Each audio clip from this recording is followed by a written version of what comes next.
Okay, we'll press on to item 6, which is the Customer Contact Centre Call Handling Report.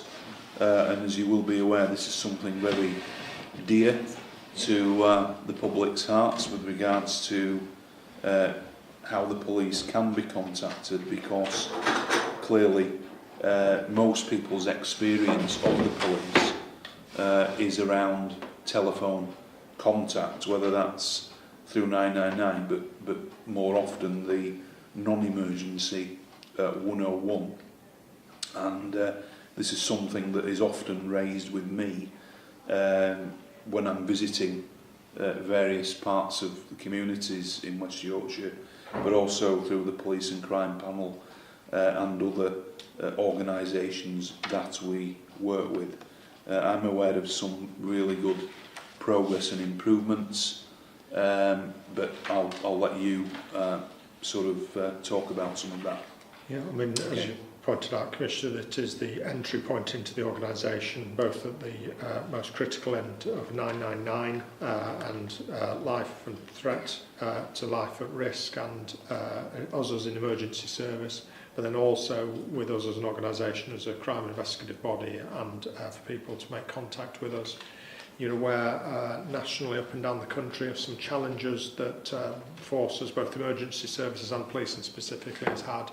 And over the last few years, in one category, which Tim will explain, around the 101, we've had some challenges in the past. However, because of many conversations we've had about it and the feedback that you've given to us, Tim and his team have worked really very hard and astutely over the last year or so. So I think there's some good news now to report in this report, accepting that it's in an ongoing financial and budgetary challenge, that, you know, for every pound we put in this is a pound not on the streets of West Yorkshire, but we're just getting that balance, I think, just about right now in terms of service delivery. Tim? Thank you. Yeah, obviously this is supplementary, Commissioner, to an original report that came to yourself back in January, and I think, as Mr Robbins has highlighted, I do think this is a positive, improving picture, but we're not complacent, there's still a lot more to do. I don't think you can look in the 101 in isolation from the 999 calls. So if we start with the 999 calls, we've abandoned none in the last 3 months, with an average queue time of 4 seconds. If Tom was here, he'd tell you that the abandon rate for 999 calls for the year is less than 0.000007%, but the point being that we've very strong performance on the 999 calls. And that's despite an increase of 9% in the 9's demand overall on last year. The single non-emergency number, the 101 number, has increased between about 3 and 4%. And again, nationally, we're probably slightly lower than the national demand, which has gone up to by about 15%. But there's still an increase and a rise in the 101 number as well. 95% of our 9's calls are answered in 10 seconds, which is against an aspiration of 90%, so we're ahead of where we wanted to be on that. And we also look at the delay to 999 calls being answered across the country, and we're still performing very well in that position, and that's also monitored nationally by the NPCC. Current customer satisfaction is 97% for ease of contact and 93.6% for the ability of the call handler in answering the 999 call, so I still think that's strong performance. And we've even had some positive coverage in the media as well, which is always pleasing as well. The 101 response, yeah, we're continuing to improve it, and I think the more important thing, we're starting to find some consistency, which is a task that Tom and I have had long conversations about how we get the consistency day in, day out. We're now having more good days than problem days. And I'd highlight on the 12th of November, we got 0% abandoned on both 999 and the 101, which we don't think's ever happened before, and we don't think anybody else has done, so just a sign that we are starting to get there. There's been a huge turnover of new staff, and I'm really grateful that we're still able to recruit and train those new staff, but that does lead to a lack of experienced staff actually working in the room, which can cause us some issues. But that picture's improving as we've gone throughout the year and should continue to improve. The latest HMIC inspection showed a really good, solid understanding of risk and vulnerability by call handlers, which is good. And then just to give you some specifics in terms of the non-emergency contact, we've halved the 101 abandon rate, which obviously is one of the key measures against last year's performance. We're on an improving trend, and we're down to 8.5% for the month of November, with queue times outside that peak period less than 60 seconds. So again, strong performance. Customer satisfaction for 101 calls is 93.2% for ease of contact and 94% for the ability of the call handler. Again, good performance, but we know that can be let down when people are ringing at peak times, which they find frustrating. And so there's now a lot of education going on to try and get callers to ring at another time, because when we've looked at this, people are not considering that peak time. So we can divert some of the demand away from the peak time, and that we think will further improve performance. The CCC staff try to resolve as many calls as possible on that initial contact so that they do get that one-stop shop, and we're still managing 60 to 65% of the total calls on that. I would say, and Tom would shoot me if I didn't say this, that we're recognised as a leading force at the moment, with a lot of people coming to benchmark the work that he and his team are doing in that CCC. So, final couple of things I just point out. The low sickness rates within the CCC, currently less than 3.5%, which if you go back 2 or 3 years is unbelievable, a reduction in sickness. We're continuing with our recruitment campaigns. We're continuing the innovative training hub, which other people are borrowing, which allows us to embed new staff in a hub environment where they're taking calls in a safe environment.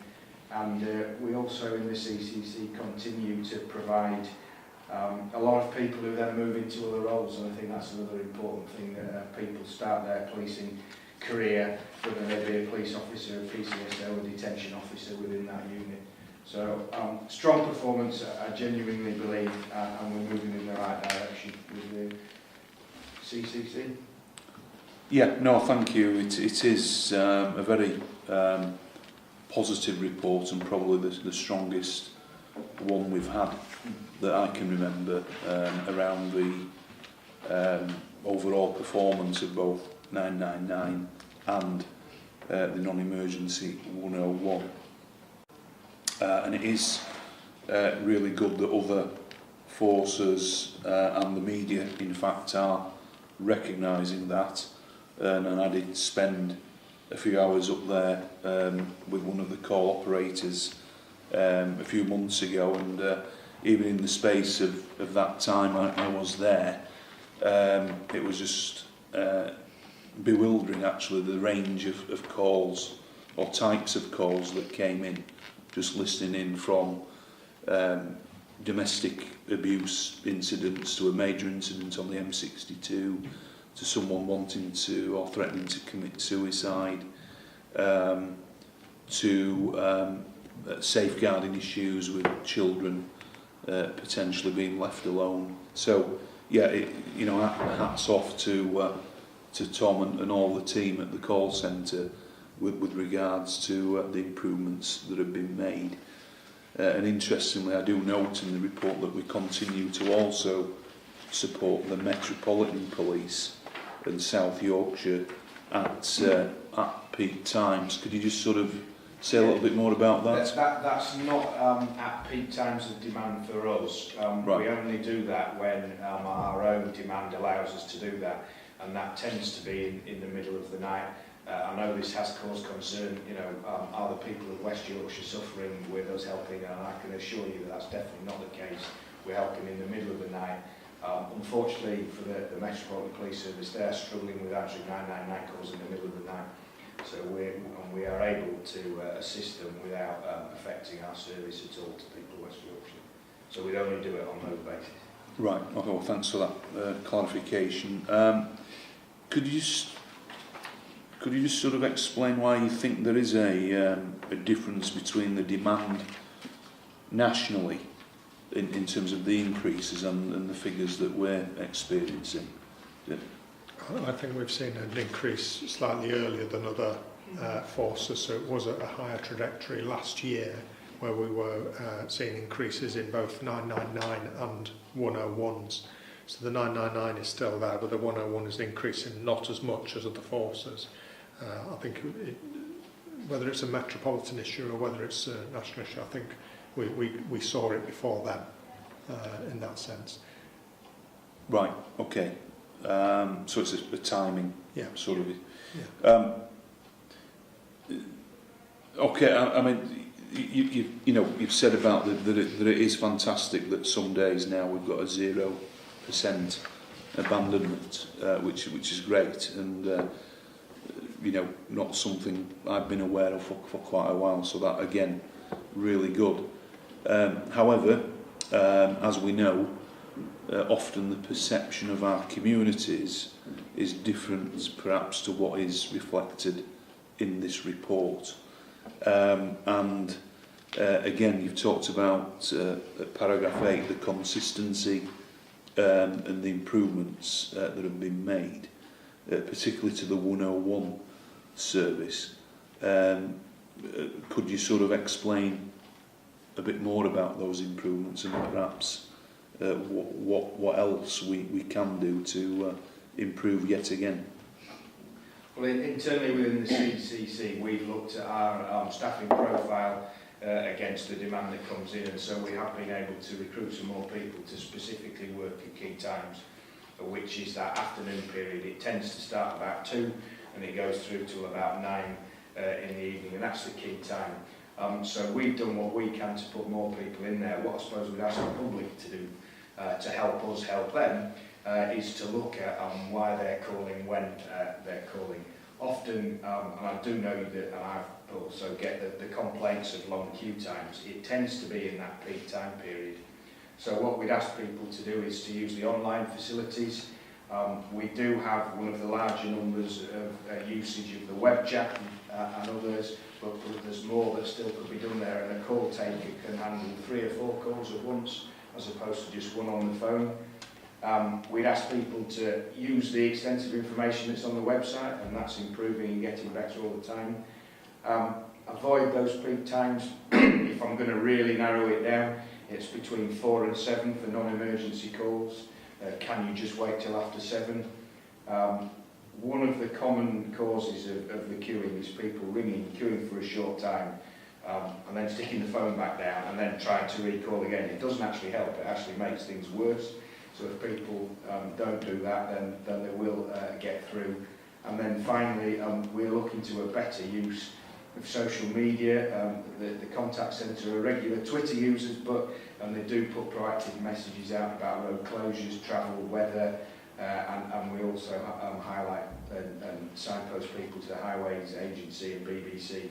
Our aim is to try and get the average queue time to between 60 and 90 seconds, which would put us way ahead of most of the forces and in line with sort of the private sector. If we can get that, we'll be in a strong place. And actually, we're not that far off that on a lot of days now. Okay, thanks. And actually, what you just mentioned there around people deciding to call off and then call back. If they stayed on the line, it is only one charge, isn't it? As part of the national contract, is it? Yes. 15p? Yes, from memory it is, but yeah, for the entirety of the call. Yeah. But clearly, if they put the phone or hang up and then call back, it's a further 15p charge. Yeah. Just in terms of the types of calls. In the sort of non-police calls that you've seen an increase in, but could you just sort of give some examples of that? Yeah, I won't give some of the most bizarre that do get fed out, but we regularly receive calls relating to councils, social services, Sky TV, would you believe, but we get general queries about shop opening times, bus timetables. We get calls in the recent cold spell about gritting, potential road closures. Can you update us on the weather? So we just asked the public to help us and only give us police-related calls. The non-police calls account for 5% of our 999 calls, which is disappointing, as that's obviously meant to be for emergencies only. It's difficult to get a comparator for 101, but our best guesstimate is that it's probably around 10% of our 101 calls are non-police matters. So we work with partners to signpost there. And we'd be more than happy to attend any meetings, and Tom, I know just plenty of this already, but the offer's out there. We'll attend anywhere where we can to give explanation and advice, and we'll continue to host visitors who want to come and see what it's like in the CCC as well, to try and get that message across. Yeah, I think as you touched on earlier, Commissioner, we're often judged on perception and also people's last experience of us. So if you rang us 2.5, 3 years ago in the late afternoon, there were significant waiting times because we were on a downsize in the organisation because of the reductions which I mentioned earlier. I think if you ring us now, whilst we prefer you to ring outside of the busy times, if you need to ring us then, I think the service is significantly improved. But we accept that we'll still be judged by people's last experiences of that. But if we can maintain the resourcing levels and the commitments to what we're doing and the new processes we're going through, I think we're in a very fortunate position for the residents of West Yorkshire. Yeah, no, and thanks for that, and it is disappointing that we've still got potentially 5% of 999 calls and maybe 10% of the non-emergency that are non-police calls, and I guess it goes back to that original concept of 101, that it should have been a multi-agency sort of approach, and I would hope we can look further at what technology and joint working we can do to filter that out even more.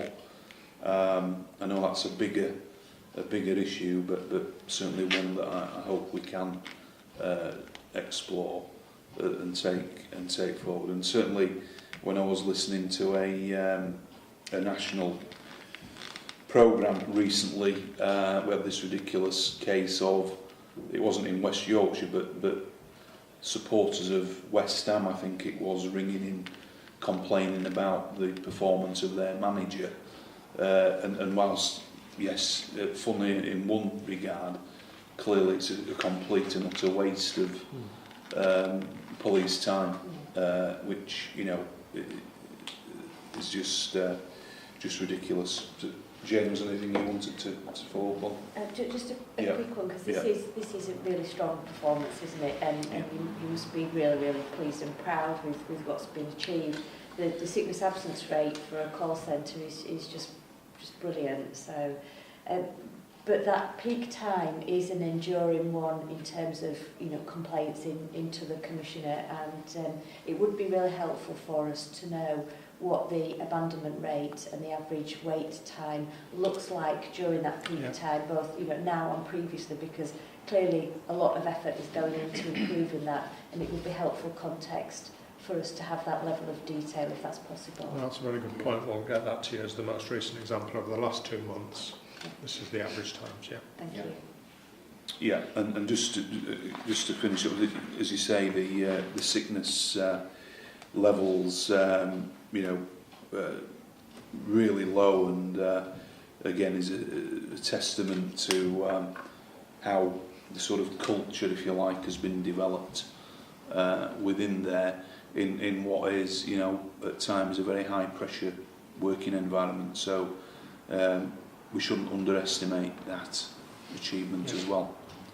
So thank you very much. Thank you. Thanks.